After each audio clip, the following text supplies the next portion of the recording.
Bonjour à toutes et à tous, c'est avec grand plaisir qu'on vous accueille pour ce nouveau webinaire de la FPBN de la section neuropsychopharmacologie qui parlera aujourd'hui de la clozapine. Donc ne résistons plus, la clozapine en pratique avec deux intervenants. Nous avons le plaisir d'accueillir le professeur Hélène Verdoux qui est psychiatre à Bordeaux et professeur à l'université de Bordeaux, et le docteur Alexis Lepetit qui est psychiatre et gériatre à l'hôpital aux hospices civils de Lyon et au Vinatier, qui vont nous parler d'une part de la gestion de la clozapine sur des manifestations psychotiques de pathologie alpha-synucléopathie, donc maladie Parkinson idiopathique et démence à corps de Lévy, et ensuite l'optimisation de la balance bénéfice-risque chez l'adulte de la clozapine, et enfin la présentation d'une task force qui mène de manière conjointe pour favoriser l'accès à la clozapine. Donc, je vous rappelle de l'intérêt de pouvoir devenir membre de la FPBN à cette adresse suivante. De manière assez pratique, l'idée c'est qu'on réponde aux questions à la fin des 3 présentations, et vous avez un onglet questions sur votre interface. Donc, posez toutes les questions que vous voulez à ce moment-là, et on essaiera d'y répondre sur la dernière partie de l'intervention. Donc maintenant, je vais laisser la parole à Alexis Lepetit, alors qui est sur les hospices civils et qui n'est pas au Vinatier, je corrige. C'est à toi, Alexis. Merci beaucoup Antoine, et merci beaucoup à la section NPP de la FPBN de nous permettre de présenter ce sujet qui, comme vous le verrez, nous est cher. Et je vais faire un petit focus sur la question de la clozapine dans les symptômes psychotiques des maladies à corps de Lewy au sens large, donc maladie de Parkinson idiopathique et démence à corps de Lewy. Et effectivement, je suis aux hospices civils de Lyon et je travaille également au sein d'un groupe d'EHPAD qui s'appelle l'ACPPA, qui est basé en région Auvergne-Rhône-Alpes principalement. Vous voyez ici mes liens et conflits d'intérêts avec l'industrie. Concernant cette question des symptômes psychotiques des maladies à corps de Lewy, j'en ai un avec un produit qui n'est pas commercialisé en France, mais qui va être évoqué dans cette présentation, qui s'appelle la pimavansérin. Donc je vous le déclare, et vous voyez également mes liens d'intérêt avec l'industrie qui n'ont pas de rapport avec le sujet d'aujourd'hui. Voilà le plan qu'on va suivre, très basique, je vais dire, avec quelques rappels quand même pour repositionner la question des symptômes psychotiques, donc principalement hallucinations, mais on parlera également un petit peu de délire, dans ces pathologies neurodégénératives, mais aussi, et bien sûr, de la prise en charge et de la place de la clozapine, puisque c'est ce qui va nous intéresser aujourd'hui, et de son risque hématologique dans cette population-là, qui est une population spécifique, mais chez qui on retrouve fréquemment des prescriptions de clozapine. Alors, pour reposer le contexte de l'utilisation de la clozapine et donc des symptômes psychotiques qui émaillent le cours évolutif de la maladie de Parkinson idiopathique et de la démence à corps de Lewy, faisons quelques rappels. Tout d'abord de prévalence. Là, on commence par la maladie de Parkinson idiopathique. Les phénomènes déjà hallucinatoires sont des phénomènes fréquents. Vous voyez dans cette méta-analyse récente qui date de 2022, on retrouve une prévalence de 22% de symptômes psychotiques de type hallucinatoire dans le cours évolutif de la maladie de Parkinson, donc ce qui est vraiment tout à fait sensible, quel que soit le stade de la maladie. Les classifications qui peuvent être faites sont souvent des classifications qui sont faites par des confrères, consorts neurologues, donc on ne retrouve pas toujours des terminologies dont on a l'habitude en psychiatrie. La classification qui est faite, ou en tout cas proposée, c'est de distinguer des phénomènes mineurs des phénomènes majeurs. Dans les phénomènes mineurs, on va retrouver principalement 3 types de symptômes: les illusions visuelles, et ce qu'on appelle des sensations de présence ou des sensations de passage. Pour les sensations de présence, les anglo-saxons utilisent facilement la terminologie d'hallucination extracampine, qui est un terme qui, à la base, de manière assez intéressante, n'était pas défini ou dédié aux patients souffrant de maladie de Parkinson, mais c'était créé pour les victimes d'hallucinations qui étaient des naufragés, de naufrages en mer. Mais ça a été repris, vous voyez cette publication de 2002 dans le Lancet, pour d'autres pathologies, et notamment la maladie de Parkinson idiopathique. Et donc aussi la sensation de passage. On peut aussi parfois voir rassembler ces deux sensations sur la thématique de syndrome de l'ange gardien. Après, on passe aux phénomènes majeurs. Et dans les phénomènes majeurs, dans la maladie de Parkinson, on l'a vu, il y a les hallucinations qui sont principalement visuelles. Et si on en fait une description un petit peu plus détaillée, elles sont souvent stéréotypées, c'est-à-dire que ce sont souvent les mêmes contenus, très souvent détaillés et souvent dès le début, dès les premiers épisodes, et avec un contenu qui est souvent, les patients vont voir des humains ou des animaux, avec des tailles variables. On peut voir des petits humains ou des enfants. C'est pour ça que souvent on entend les patients nous décrire des hallucinations contenant des enfants. Parfois, c'est pas forcément des enfants, c'est des petits humains. Peu importe, hein, c'est vraiment une extrême précision dans la sémiologie. Mais on peut aussi avoir à l'inverse des visions, en tout cas des hallucinations visuelles, pardon, de personnes très grandes, de géants. Et classiquement, ces hallucinations visuelles surviennent dans des environnements peu stimulants, souvent avec une petite pénombre, une diminution de la luminosité. Et donc quand les patients sont seuls ou dans des environnements où il y a peu d'interaction sociale. Il n'y a pas que les hallucinations dans cette symptomatologie psychotique, il y a aussi le délire qui peut émailler le cours évolutif de la maladie de Parkinson idiopathique. Une fois de plus, on reste dans le cadre de la maladie de Parkinson, on parlera par la suite de la démence à corps de Lewy. Vous voyez une prévalence qui est bien moindre, hein, aux alentours de 15%, 5 à 16% dans cette revue de littérature de 2018, qui concerne principalement les hommes, un sexe ratio qui est en défaveur du sexe masculin dans la survenue du délire chez les patients parkinsoniens, avec des thématiques qui sont essentiellement des thématiques que je veux dire négatives, hein, de paranoïdes qui sont évoquées dans cette revue, essentiellement de persécution et puis autrement de jalousie, donc le syndrome d'Othello, et de manière bien moins fréquente, des délires d'identification qui sont peut-être plus classique dans les autres maladies neuro-évolutives, hein, le délire des sosies ou de Capgras, le délire de reduplication par amnésie, savoir reconnaître un endroit mais en perdre sa familiarité, donc dire que certes on reconnaît que c'est comme chez soi mais c'est pas chez soi ou c'est pas sa chambre quand on est en EHPAD, et le délire de Frégoli qui est encore plus rare, donc des délires ou illusions de transformistes. Mais il faut retenir que dans l'essentiel des cas, on est plus sur des thématiques paranoïdes, de persécution et de jalousie, qui est aussi quelque chose d'assez fréquent. Dans la démence à corps de Lewy, là, les choses sont presque plus simples et plus nettes. On va retrouver une prévalence des phénomènes hallucinatoires qui peut aller jusqu'à 80%, essentiellement des hallucinations visuelles, comme vous voyez. Là, j'ai synthétisé plusieurs articles et revues de littérature sur cette slide, donc les chiffres, bien sûr, ne s'additionnent pas forcément pour trop tomber, mais on estime que vraiment c'est un symptôme clé de la maladie de la démence à corps de Lewy. Il n'est pas systématique, mais extrêmement fréquent. Et en ce qui concerne la typologie des hallucinations visuelles, vous voyez somme toute les mêmes termes que j'ai présentés pour évoquer les hallucinations dans la maladie de Parkinson, stéréotypées, très détaillées, et le contenu est encore plus vif, plus vivace en général dans la démence à corps de Lewy que dans la maladie de Parkinson idiopathique. Et ce qu'on trouve très rarement dans la démence à corps de Lewy, c'est pas impossible, mais c'est beaucoup moins fréquent, c'est ces fameux phénomènes mineurs que j'ai évoqués tout à l'heure, donc sensation de présence, de passage et illusion. Donc un phénomène psychotique, des hallucinations qui sont vraiment plus vives. Maintenant, et c'est l'essentiel de notre propos aujourd'hui, quelle est la prise en charge médicamenteuse, quels traitements sont efficaces face à ces symptômes quand ils arrivent? Alors, deux méta-analyses que je vais vous détailler principalement sur la question des antipsychotiques dans cette indication-là. Et là, je le précise d'emblée, nous n'avons des données de bonne qualité que dans la maladie de Parkinson idiopathique, et c'est de ces données que sont extrapolées les guidelines que je vais vous présenter par la suite, qui concernent aussi la démence à corps de Lewy. Mais il faut savoir que la population sur lesquelles on a ces données d'efficacité et de tolérance, c'est une population de patients souffrant de maladie de Parkinson idiopathique. Alors, dans cette méta-analyse qui est méta-analyse en réseau, qui s'intéresse à plusieurs points de tolérance, d'efficacité. Quand on regarde, les auteurs se sont intéressés aussi à faire des clusters avec les scores SUCRA, donc issus de ces méta-analyses sur la tolérance et l'efficacité.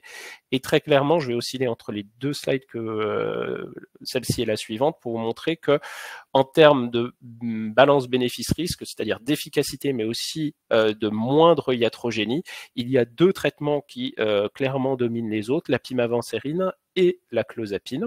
que vous voyez aussi également sur cette autre slide. À chaque fois, en abscisse, on modifie le paramètre de tolérance. Là, ici, c'est sur l'arrêt pour manque d'efficacité. Sur les deux précédentes, c'est la tolérance motrice sur le diagramme à gauche et sur l'arrêt pour événement indésirable sur le diagramme à droite. Petite interrogation sur la kétiapine, vous le voyez, mais qui est en fait pile au milieu du diagramme en bas à gauche.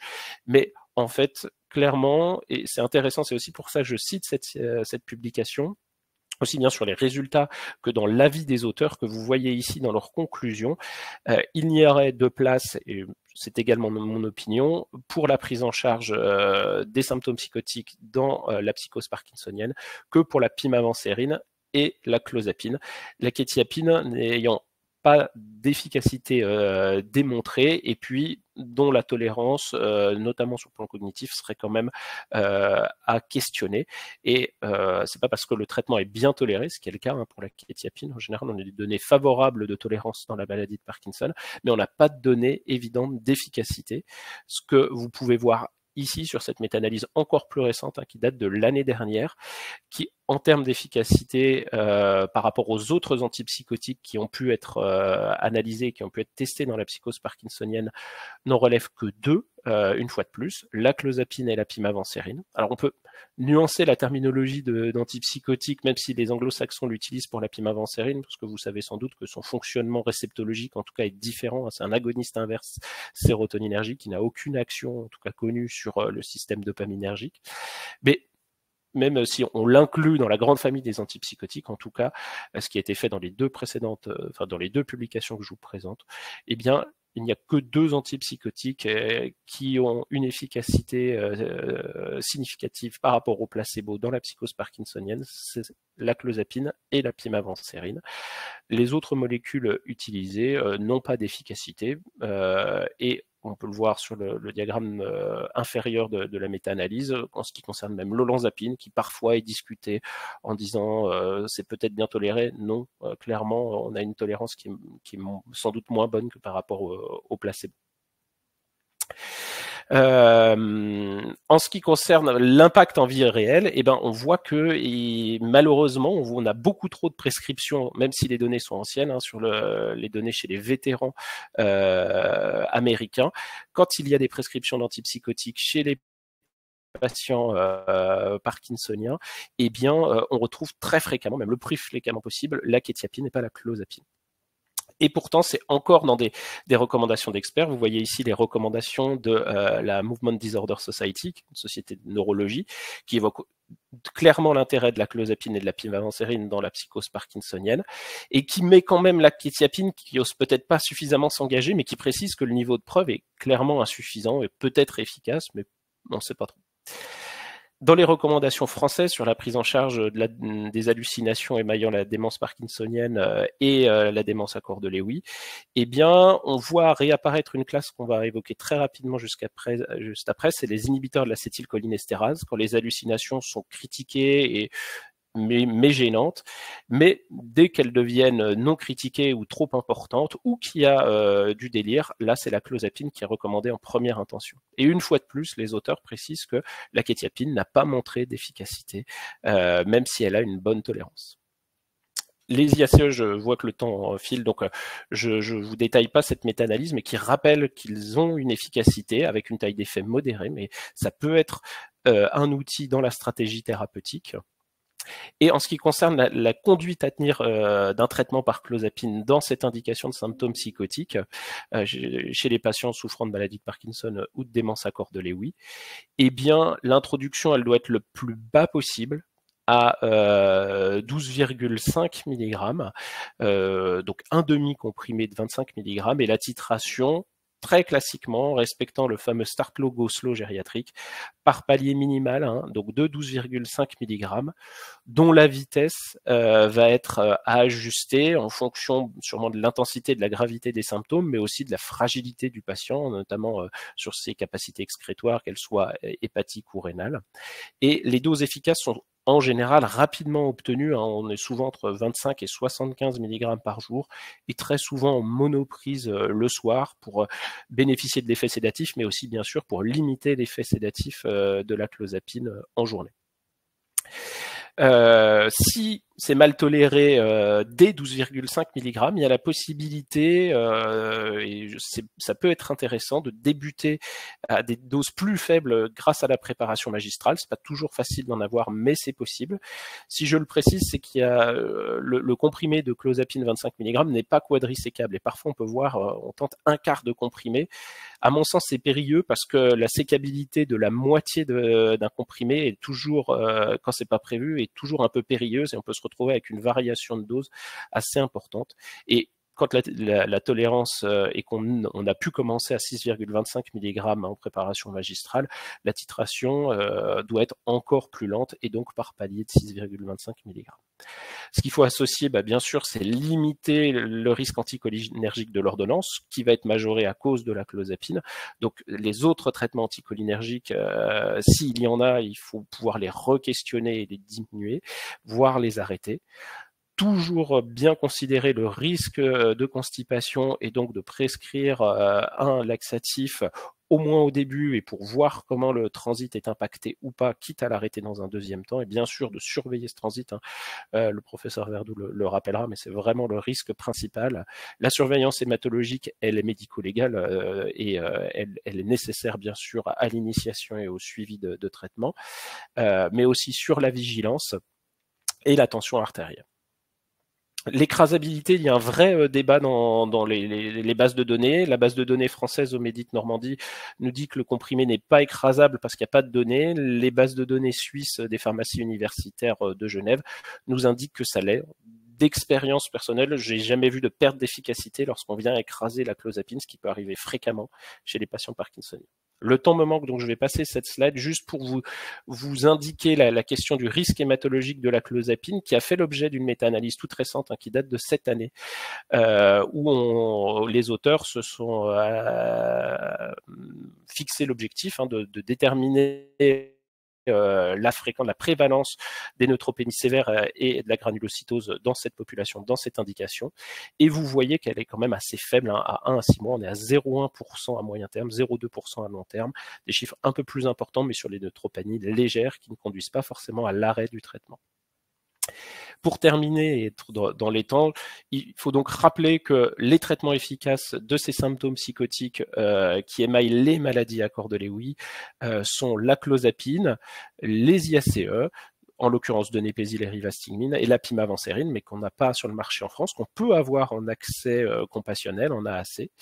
Et pour la clozapine, de rappeler que la titration doit être prudente. Le start low go slow est vraiment très important dans cette population, dans cette indication, et que la surveillance de la tolérance du traitement, elle passe par tous ces paramètres, le transit surtout, et bien sûr la surveillance hématologique. Je vous remercie pour votre attention, et je vais passer la parole à Hélène. Merci beaucoup Alexis, tu as été en fait beaucoup plus rapide que prévu. Donc je vais essayer d'être aussi concise que toi. Donc bonjour à toutes et à tous, merci à l'FPBN de cette invitation, et comme le disait tout à l'heure Alexis, effectivement ce sujet nous tient tout particulièrement à cœur, et nous sommes vraiment ravis d'avoir l'occasion de augmenter, si on peut, l'accès à la clozapine après ce webinaire. Donc alors l'objectif de ma présentation sera de vous faire un point très rapide sur l'optimisation de la balance bénéfice-risque, et je vais cette fois-ci vous parler plutôt de l'adulte jeune, puisqu'Alexis a très bien détaillé la mise en place et de la surveillance de traitement chez les personnes plus âgées. Alors, je pense que ça ne sera pas nécessaire d'insister sur le fait que la clozapine reste à l'heure actuelle l'antipsychotique dont l'efficacité est supérieure de manière très claire à tous les autres antipsychotiques actuellement disponibles sur le marché. Cela a été démontré dans toutes les méta-analyses. Je vous montre les résultats de la plus récente qui combine à la fois les études contrôlées randomisées, mais aussi toutes les études pharmaco-épidémiologiques de prescription en conditions réelles, et notamment celles qui sont faites sur les registres de nos collègues faites par nos collègues scandinaves sur les registres qui sont disponibles dans ces pays et qui montrent clairement donc la supériorité de la clozapine par rapport cette fois-ci, donc le comparateur est à l'haloperidol, mais donc clairement il y a une différence par rapport à tous les autres antipsychotiques. La question qui se pose en fait en termes de santé publique, c'est pourquoi ce traitement dont l'efficacité est aussi bien documentée et aussi peu utilisé. Et on sait que malgré toutes les recommandations internationales préconisant donc d'instaurer la clozapine après la résistance à 2 traitements antipsychotiques, on sait qu'en moyenne, en fait, l'introduction de ce traitement va être très différée. 5 ans, il y a 5 ans de résistance en moyenne après la première introduction de clozapine et en moyenne 5 traitements antipsychotiques. Et au niveau mondial, on estime qu'il y a environ sur l'ensemble des patients qui résistent au traitement, un seul bénéficiera d'au moins un essai de clozapine. En France, on fait partie des plus mauvais élèves. Donc ça, c'est une étude qui avait été faite au niveau international sur les taux d'utilisation de la clozapine dans différents pays. Donc la ligne en rouge, c'est la France. On est juste au-dessus du Japon. Les plus grands utilisateurs sont les Finlandais, qui est pourtant le pays dans lequel il y a eu les cas d'agranulocytose mortelle qui ont entraîné ensuite le retrait de cette molécule dans les années 70. Donc, il y a vraiment une sous-utilisation notable de ce traitement. Alors, cette sous-utilisation, je ne vais pas trop avoir le temps de détailler ce point-là, les barrières à l'utilisation, en fait, sont essentiellement liées à une mauvaise évaluation de la balance bénéfice-risque avec une sous-estimation des bénéfices et une surestimation des risques. Donc, en fait, l'objectif de ma présentation va être est plutôt ciblé sur les risques et de voir en fait que la plupart des risques liés à l'usage de la clozapine peuvent être anticipés et contrôlés par des stratégies finalement pas si complexes que ça quand on a l'habitude de les pratiquer. Alors, le premier point va être la question de l'initiation, parce qu'en fait, on sait que pour les patients qui ont la chance d'avoir au moins une tentative d'introduction de la clozapine, il y en a un très grand nombre pour lequel ce traitement va être très rapidement interrompu. Donc, on pourrait résumer la stratégie en fait pour l'introduction de la clozapine en 2 grandes consignes qui sont de décider vite, ce que je viens un petit peu déjà d'illustrer, à savoir qu'en fait si on se base sur les recommandations, on peut commencer à instaurer de la clozapine après 2 tentatives d'antipsychotiques pendant une durée suffisante. Une durée suffisante, c'est 4 à 8 semaines. 4 à 6 semaines de traitement, donc en fait, en 8 à 12 semaines sur un premier épisode psychotique, on peut décider d'instaurer de la clozapine, et ce d'autant qu'on sait que la plupart des résistances sont inaugurales. 80% des résistances sont présentes dès le premier épisode. Mais ensuite, vraiment, ce qui est crucial, et ça a vraiment déjà été très bien expliqué par Alexis, mais ça reste, ce qui a été dit sur l'importance d'avoir une titration très progressive chez les personnes âgées est également vrai chez les patients plus jeunes. Et en fait, une titration ne devrait jamais dépasser 25 mg tous les 3 jours. L'AMM n'a pas été actualisée par rapport à ça. Il ne faut pas se fier à ce qui est écrit dans la notice. Mais clairement, on prend beaucoup de risques à une titration trop rapide. Et le fait d'avoir une titration lente, chez l'adulte, on va dire, c'est de 12,5, l'adulte jeune, 12,5 mg par semaine à 25 mg tous les 3 jours, plus la titration est lente et plus on diminue le risque d'effets indésirables, notamment de réactions immunoallergiques, et plus la titration est lente et plus on diminue aussi le risque lié à la polythérapie. Donc, en fait, en pratique, on va commencer le plus lentement possible l'introduction. Il n'y a jamais d'urgence à introduire la clozapine. Et une introduction trop rapide peut être une vraie perte de chance pour les patients parce qu'en fait, on va avoir la survenue d'effets indésirables qui ensuite vont faire que et le patient va être réticent à reprendre ce traitement ou à continuer ce traitement et le prescripteur va attribuer à tort des événements indésirables à une contre-indication à la clozapine qui en fait n'est liée qu'à une introduction trop rapide. Donc, un autre problème quand on introduit la clozapine est de qu'est-ce qu'on fait en fait des prescriptions en millefeuilles qu'on retrouve souvent chez ces patients qui ont 50 lignes sur l'ordonnance. Là aussi, l'AMM n'a pas été actualisée et en fait, ce qui est écrit dans les recommandations ne correspond pas à ce qu'on sait actuellement. La priorité, c'est vraiment de réduire d'abord les traitements sédatifs et d'abord les benzodiazépines et d'abord le soir. C'est-à-dire que ce qui se pratique encore, le wash-out complet, le sevrage complet d'antipsychotiques avant d'initier la clozapine, en fait, ne repose pas sur ce qu'on sait actuellement. Il n'y a pas d'urgence à arrêter les autres antipsychotiques à visée anti-hallucinatoire, antidélirante. L'urgence, c'est d'arrêter les benzodiazépines, d'arrêter le tertian, d'arrêter le nosinant, d'arrêter l'atarax. Et ensuite, dans un deuxième temps, on peut passer à l'arrêt des antipsychotiques. Mais il n'y a vraiment pas d'urgence à arrêter la risperidone, l'olanzapine, etc. Alors, donc, si on reste toujours sur l'introduction, si on veut optimiser la probabilité que le traitement soit poursuivi, en fait, la priorité va être aussi de réduire les réactions immunoallergiques à l'introduction et aussi de savoir discriminer quelles réactions immunoallergiques nécessitent un arrêt de celles qui peuvent permettre la poursuite de ce traitement. Et en fait, ce qu'il faut comprendre, c'est que la clozapine est un antipsychotique, mais c'est surtout avant tout un immunomodulateur. Et en fait, un petit peu comme la lamotrigine, à l'introduction, on va avoir tout un spectre de réactions immunoallergiques qui vont de la fièvre isolée à la myocardite fatale. Et là encore, on le redira jamais assez, plus on va augmenter rapidement le traitement et plus on risque d'avoir une réaction immunoallergique comme avec la lamotrigine. Donc, quand un patient débute un traitement par clozapine, il y a souvent une fièvre à l'introduction. C'est un événement assez banal, un syndrome grippal.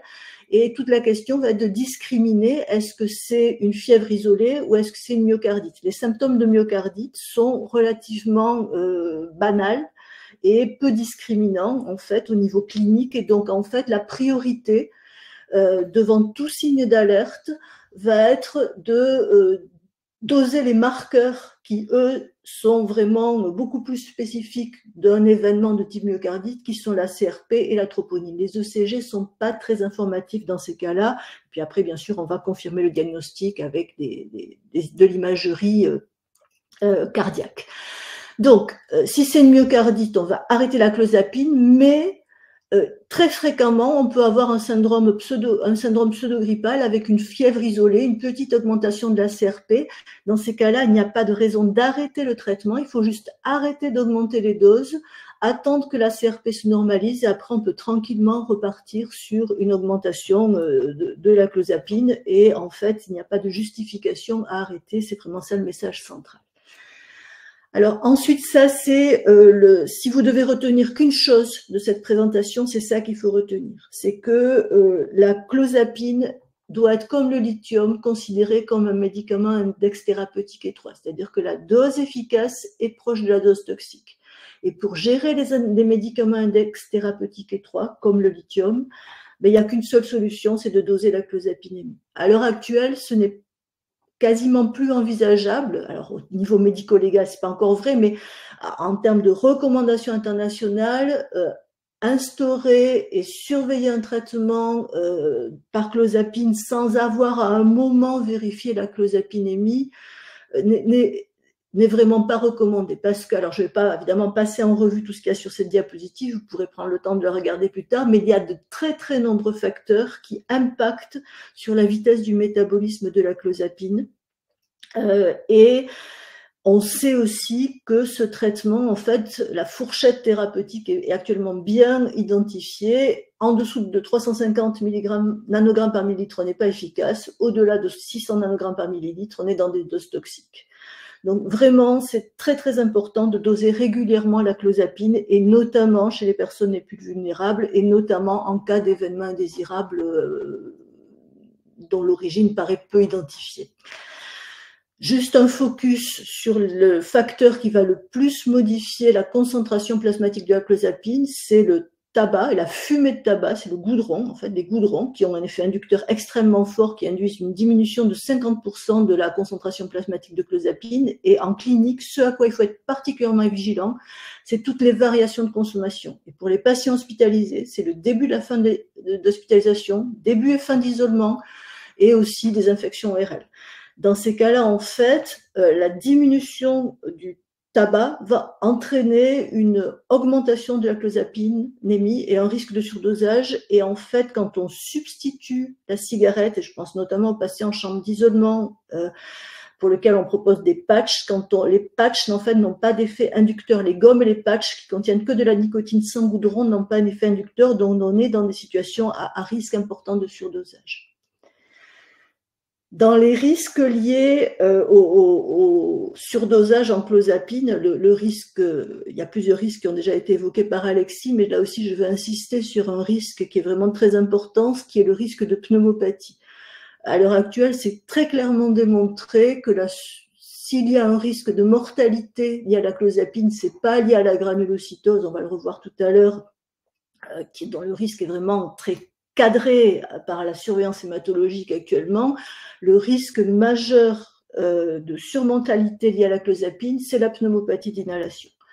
Donc la pneumopathie d'inhalation, elle est essentiellement liée à plusieurs facteurs et essentiellement aux effets anticholinergiques de la clozapine qui expliquent notamment le risque de reflux gastro-œsophagien et aussi l'hypersialorée.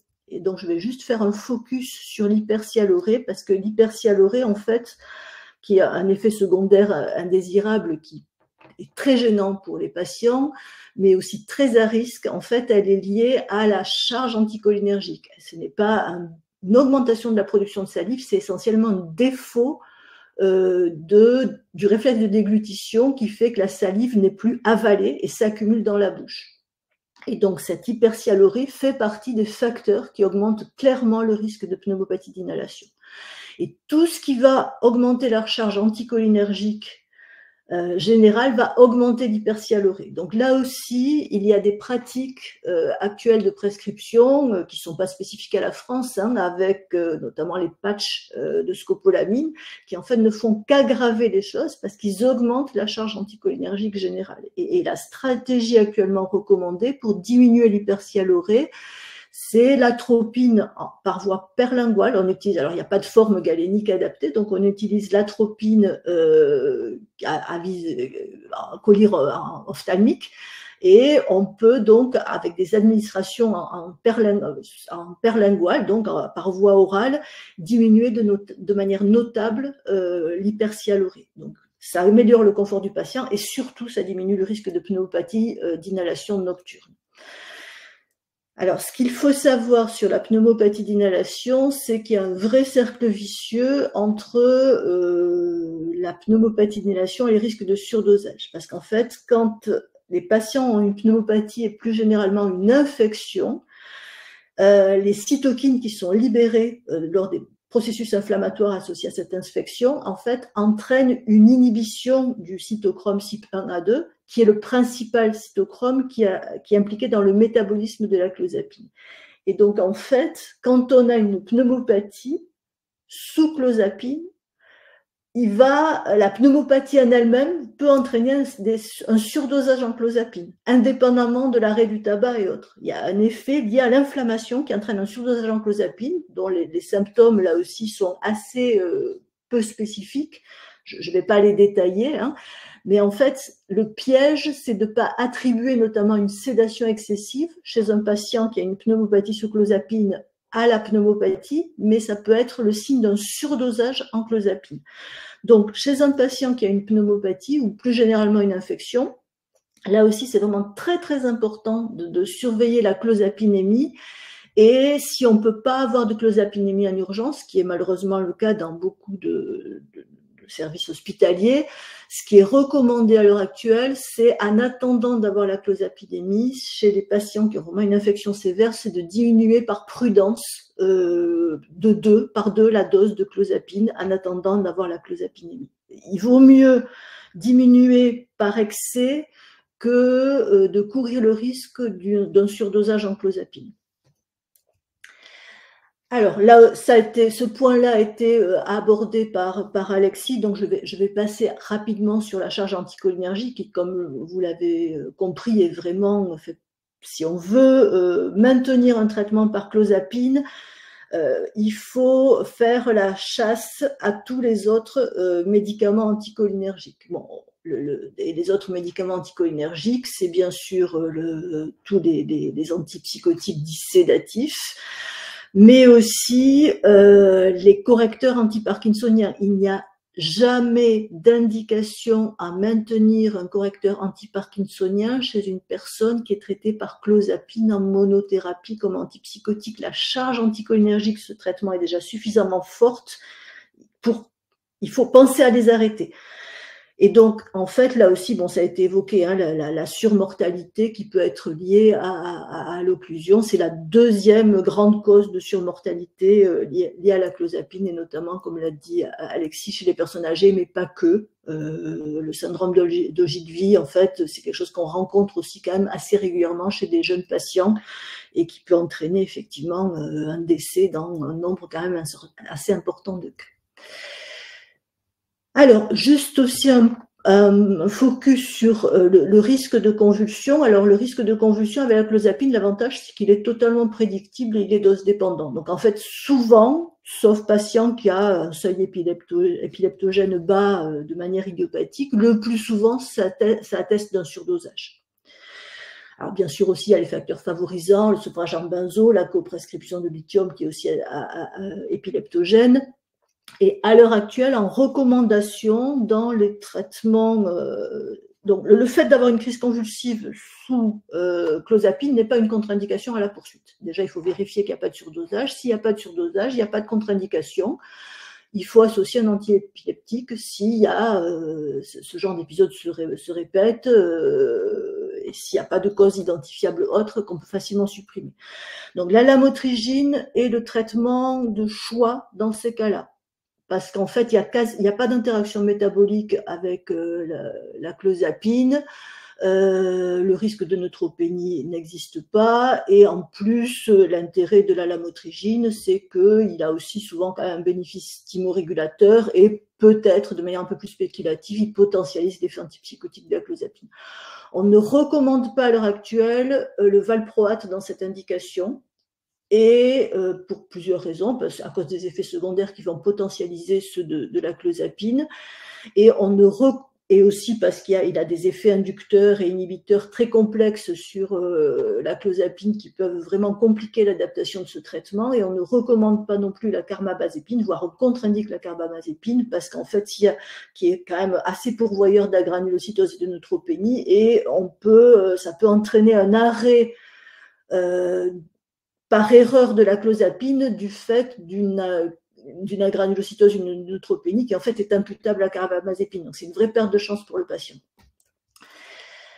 Ensuite, un point aussi qui est important pour éviter là aussi des erreurs diagnostiques assez fréquentes, c'est d'avoir en tête que l'arrêt brutal de la clozapine, c'est l'arrêt brutal d'un anticholinergique à très forte dose, et l'arrêt brutal d'un anticholinergique à très forte dose, ça revient en fait à mettre un agoniste dopaminergique à forte dose. Donc en fait, il peut y avoir des catatonies de sevrage qui surviennent à l'arrêt de la clozapine, qui peuvent être confondues avec un syndrome malin des neuroleptiques. La catatonie de sevrage, en fait, elle se manifeste quand il y a eu un arrêt brutal de la clozapine, et le traitement, c'est de donner un anticholinergique qui va permettre en fait de lever la catatonie de sevrage liée à la clozapine. Donc, attention à la confusion entre catatonie de sevrage et syndrome malin des neuroleptiques, ou catatonie psychotique ou psychogène. la prise de poids, là aussi, je vais la laisser rapidement. Bon, vous savez que la clozapine est l'antipsychotique le plus pourvoyeur de prise de poids avec l'olanzapine. Il y a plusieurs stratégies possibles et la meilleure stratégie, en fait, c'est de potentialiser la clozapine par de la ripiprazole qui entraîne une perte de poids, une diminution des effets métaboliques du fait de son effet agoniste partiel. La fluvoxamine, si vous êtes intéressé, vous pourrez me poser des questions ensuite, mais je ne la recommande pas si on n'a pas une grande expérience du maniement de ce produit qui est quand même très risqué avec la clozapine. Et bien sûr, la metformine, qui n'a pas la MM en France à cette indication, mais qui est recommandée dans toutes les recommandations internationales pour ses effets favorisant la perte de poids chez les patients sous clozapine. Là aussi, je ne vais pas détailler, hein, vous aurez les diapos de manière un peu plus détaillée, facilement accessible. Et la question actuellement qui se pose pour les personnes traitées par clozapine, c'est l'accès aux analogues GLP-1 qui ne sont pas remboursés dans cette indication, sauf si bien sûr la personne remplit des critères et a un IMC supérieur à 35 et avec une spécialiste qui accepte d'initier le traitement. Et ça, bon, je pense que je vais passer, on pourra avoir si vous avez des questions sur la schizophrénie ultra-résistante, je vous laisse les diapos disponibles et vous pourrez effectivement les regarder tranquillement ensuite dans le replay. Mais le message que je voulais vous dire, c'est qu'il y a effectivement beaucoup de patients qui, à l'heure actuelle, ne bénéficient pas des stratégies de potentialisation. En fait, une fois que la clozapine n'est pas efficace, il existe beaucoup d'autres stratégies possibles pour améliorer la qualité de vie, pour réduire les symptômes psychotiques. Et en fait, on sait qu'on arrive toujours en fait à trouver une combinaison de traitements qui va permettre d'améliorer les patients, pas forcément jusqu'à la guérison, mais à un niveau de rétablissement suffisant. Et la règle, c'est que quand on croit avoir tout essayé, il reste encore des choses à essayer. Et qu'il ne faut pas, dans ces cas-là, il ne faut surtout pas hésiter à demander l'avis d'autres personnes, parce que souvent, quand on est face à un patient qu'on prend en charge depuis trop longtemps, c'est difficile de trouver des solutions, et souvent, d'autres collègues arrivent dans ces cas-là à anticiper, à imaginer d'autres solutions qui n'avaient pas été considérées comme possibles. Alors, je vais peut-être tout de suite passer sur l'autre présentation. Donc, avec Alexis, on voulait vous présenter en fait les travaux et les actions de deux task force, la task force française et la task force clozapine européenne. Donc, en fait, l'objectif de ces task force, alors en France, Alexis et moi-même co-coordonnons la task force française et la task force européenne. Je la co-coordonne avec Raphaël Schult qui est aux Pays-Bas, dont les objectifs, c'est de réduire les barrières limitant l'accès à la clozapine. Et parmi les barrières qui limitent l'accès à la clozapine, une des principales barrières à l'heure actuelle qu'on peut identifier est la poursuite de la surveillance hématologique à vie chez les patients qui prennent de la clozapine. Donc, on sait que de nombreuses études pharmacoépidémiologiques ont maintenant confirmé que cette surveillance n'est plus justifiée au bout d'1 à 2 ans de traitement, parce qu'en fait, tous les événements indésirables hématologiques qui doivent arriver arrivent dans la période de 18 semaines qui correspond à la réglementation de la surveillance. Et en fait, il y a encore quelques événements qui surviennent dans les 6 mois suivants. Et en fait, au bout d'1 à 2 ans, il n'y a quasiment plus aucun événement, en tout cas pas plus que chez les personnes non traitées par clozapine. Et en fait, les règles de surveillance sont déjà extrêmement variables. Il y a beaucoup de pays où les règles de surveillance sont beaucoup plus souples qu'elles ne le sont en France. Il y a des actions actuellement qui sont menées aux États-Unis à la FDA pour assouplir aussi les règles de surveillance.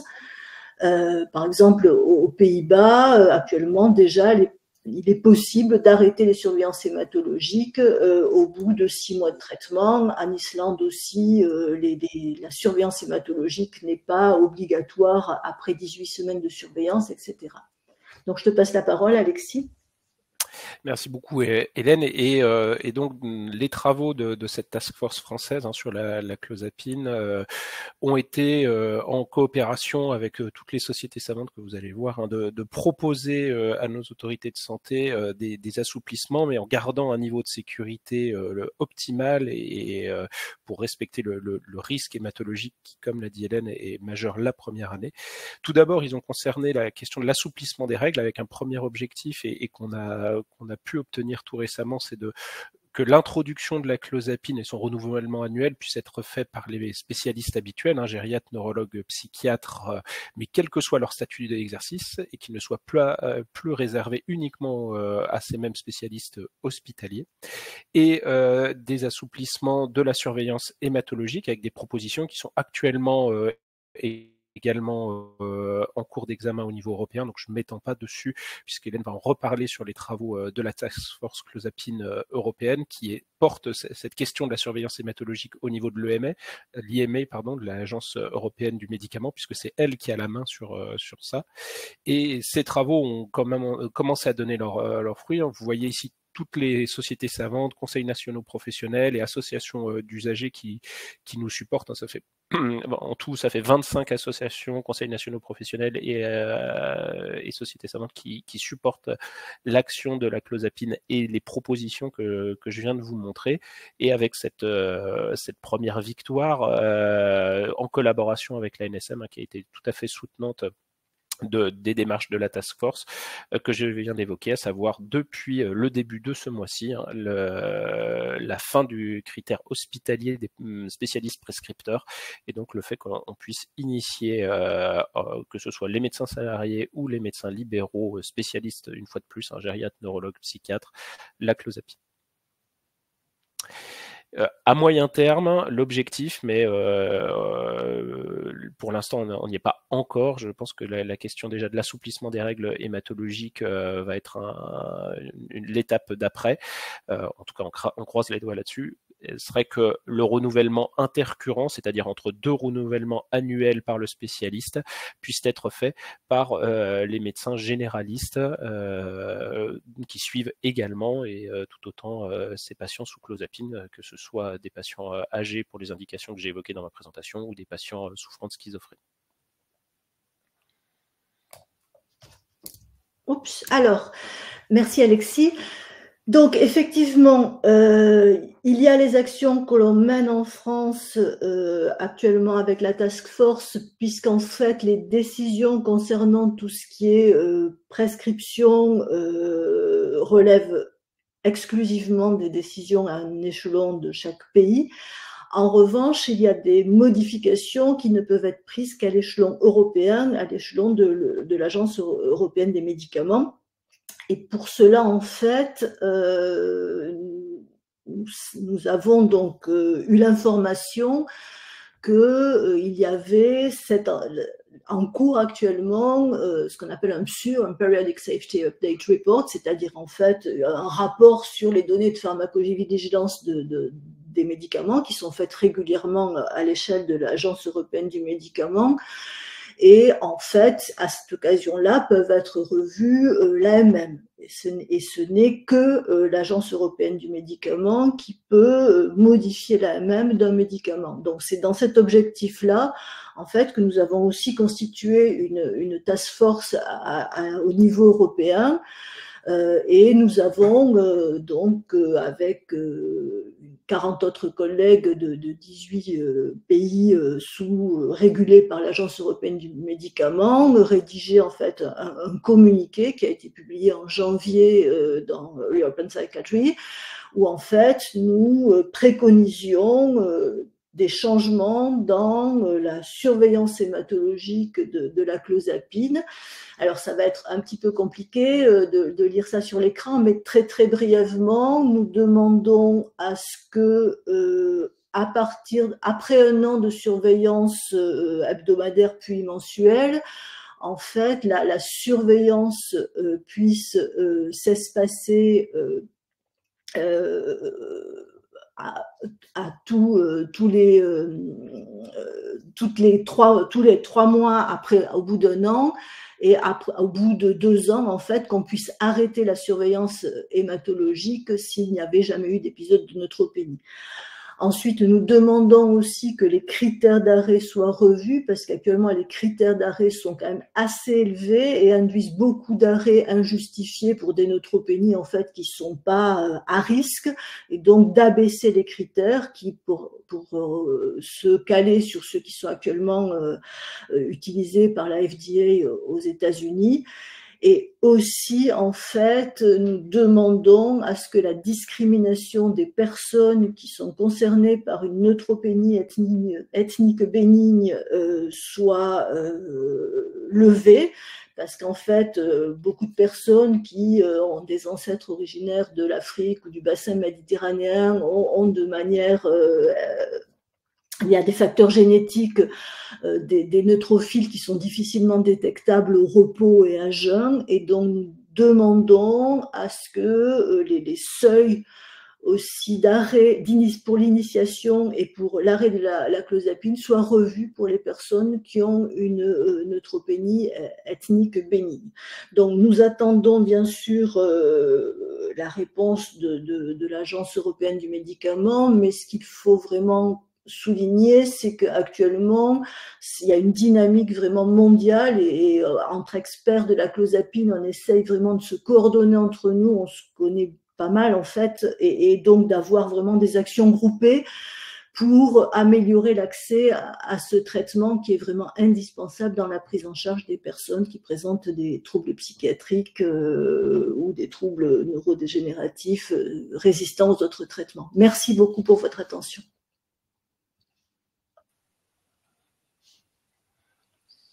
Merci beaucoup Hélène, bonjour, merci beaucoup Alexis pour ces 3 magnifiques présentations. Je ne sais pas si vous avez d'autres questions en cours. Alors il y en a eu quelques-unes dans le chat et je vais les reprendre. Alors certaines ont déjà été plus ou moins répondues, mais je crois que c'est important qu'on puisse refaire un point dessus. Alors, Alexis, notamment sur la partie maladie à corps de Lévy au sens large, maladie Parkinson, idiopathique, des questions posent sur l'intérêt, la pertinence de la risperidone, la Abilify, aripiprazole et brexpiprazole pour ces indications-là. Alors, tu avais déjà répondu, mais je crois que c'est peut-être important qu'on puisse refaire un point rapide si tu es d'accord par rapport à ça. Aucun problème. Oui, j'ai pas montré toutes les méta-analyses parce que sachez qu'il y en a fréquemment et souvent. Ces molécules, dans certaines méta-analyses, elles sont incluses. Il n'y a pas de niveau de preuve en termes d'efficacité de l'aripiprazole et de la risperidone sur la question de la psychose parkinsonienne. Une fois de plus, c'est presque toujours dans cette indication-là qu'on voit les essais thérapeutiques. Hein, la question sur la démence accordée Lewy, et il y a rarement des protocoles spécifiques. En ce qui concerne le brexpiprazole, à ma connaissance, j'ai pu louper une publi, mais je ne crois pas qu'il y ait eu pour le moment d'essais dans cette population-là. Donc la réponse, elle est claire. Et sur la risperidone, on a une péjoration très claire des symptômes moteurs. Sur l'Abilify, c'est un petit peu moins décrit, mais il y a des études qui sont aussi, alors elles sont négatives sur le plan de l'efficacité et elles, pour certaines, peuvent même être négatives sur le plan de la tolérance. Donc la réponse est simple, non. En l'état actuel de nos connaissances, et je pense pour la suite également. Merci beaucoup. Par rapport de manière globale sur la clozapine, notamment la composante myocardique, il y a une des participantes qui pose la question d'un dosage systématique des troponines lors des 4 premières, sur les 4 premières semaines. Qu'en pensez-vous? Alors ça reprend ta présentation, Hélène. Alors ça, c'est discuté actuellement, c'est-à-dire qu'il n'y a pas réellement de consensus. Il y a des centres en France qui pratiquent déjà troponine et CRP toutes les semaines, les 4 premières semaines. Il y a un certain nombre de mes collègues qui préconisent également de le faire, puisque finalement ça coûte pas très cher et on fait déjà la prise de sang. Mais à l'heure actuelle, il n'y a pas de recommandation tranchée par rapport à ça. On va dire que si on veut appliquer le principe de précaution, on peut le faire sans aucun problème. Merci beaucoup. Alors, il y a une question sur l'hypersialorée. Alors que tu avais évoqué le fait qu'il ne fallait pas mettre la scopolamine. Il y a une question plus générale sur les anticholinergiques. Alors, ça va dans le même sens. Hein. Je te laisserai y répondre. Moi, j'ai une question. Parce que tu l'as passé très rapidement, la possibilité d'associer l'amisulpride. Et donc, par rapport à cette hypersialorée. Alors, ne me demandez pas comment ça marche, parce que je crois que personne n'a la réponse, mais en fait, dans les produits qui ont montré une efficacité quand même significative sur l'hypersialorée induite par la clozapine, c'est l'amisulpride à faible dose. Donc, on est sur des doses de 50, 100, 200 mg maximum. De toute manière, en général, l'avantage, c'est que ça permet souvent de potentialiser aussi l'effet de la clozapine sur les effets antipsychotiques. Voilà, ça, c'est une autre alternative, effectivement, qui peut être assez intéressante. Mais en tout cas, tout ce qui va augmenter la charge anticholinergique systémique est à proscrire. Merci beaucoup. Il y a une autre question, alors qui est un peu plus pratique, sur comment gérer l'arrêt du tabac ou du cannabis avec consommation de tabac chez les personnes qui sont stabilisées sous clozapine. Est-ce qu'il y a des guidelines par rapport à ça ou des recommandations par rapport à ça? Doser la clozapinémie. Ok, très simple. Il y a pas le choix. C'est-à-dire, dès qu'il y a un changement d'exposition au tabac, il faut doser la clozapinémie, parce qu'on peut avoir vraiment des surprises extrêmement importantes. Et il y a une autre question peut-être sur l'hospitalisation auquel je peux répondre. Faut-il introduire la clozapine uniquement en hospitalisation? La réponse est bien sûr non, hein, et ça se fait actuellement très couramment dans plusieurs centres d'introduire la clozapine en ambulatoire. Aussi bien, alors bien sûr, ça peut se faire dans le cas d'un HAD ou d'une HDJ, mais ça peut se faire aussi très très simplement en ambulatoire. Mais dans ces cas-là, les règles de titration progressive doivent être respectées. Moi, je recommande vivement, sur une introduction en ambulatoire, de commencer à 12,5 voire 25 mg par semaine, grand maximum, jamais au-delà. Alors, il y a une dernière question sur l'intérêt quand on dose la clozapine, on a la clozapinémie et la norclozapinémie, il y a un ratio. Quel est l'intérêt reconnu d'augmenter le ratio clozapine-norclozapinémie sur les effets indésirables? Alors, il y a je dirais que dans la pratique quotidienne, la norclozapinémie est plutôt source de confusion qu'une aide importante. Mais dans certaines situations, effectivement, disons que si on diminue, alors attendez, je ne sais jamais dans quel sens ça se fait. On peut être quand on monte, Alexis, peut-être tu vas pouvoir m'aider, mais comme j'utilise très peu la norclozapine en fait dans ma pratique, quand on monte la norclozapine, on diminue les effets métaboliques. Quand on monte la norclozapine et quand on diminue la norclozapine, on diminue les effets, on a des effets procognitifs. Je suis quasiment sûre que c'est dans ce sens-là. La norclozapine a des effets procholinergiques. C'est un peu l'effet Janus de cette molécule, c'est que la molécule mère est très anticholinergique et la molécule fille a des propriétés potentiellement agonistes muscariniques et donc procholinergiques. Alors, toute dernière question, après on va être obligé de terminer. Quelle est la place de la clozapine dans les syndromes négatifs de la schizophrénie? La place de la clozapine dans les symptômes négatifs de la schizophrénie est intéressante dans les symptômes négatifs dits secondaires, c'est-à-dire ceux qui sont induits par les effets extrapyramidaux ou liés aux effets dépressogènes des antipsychotiques. Donc, on va lever les symptômes négatifs parkinsoniens et on va améliorer les symptômes négatifs liés à l'effet dépressogène des autres antipsychotiques. Mais à l'heure actuelle, on n'a aucun antipsychotique qui améliore les symptômes négatifs, quel que soit l'antipsychotique, et même pas la clozapine. Merci beaucoup à vous deux pour ces deux présentations, ces trois présentations d'extrêmement grande qualité et de l'intérêt que vous avez pour la clozapine, essayer de le rendre beaucoup plus disponible parce qu'on continue à le sous-prescrire dans notre pratique de tous les jours. Donc un petit rappel pour devenir membre de la FPBN et on vous donne rendez-vous avec un vrai jablot sur le prochain webinaire où c'est une coparticipation de la section neuropsychopharmacologie et la section sommeil qui aura lieu le 24 avril 2025, toujours sur les mêmes horaires. Nous vous remercions, on vous souhaite une bonne fin de journée. Au revoir. Merci. Merci beaucoup. Merci. Au revoir.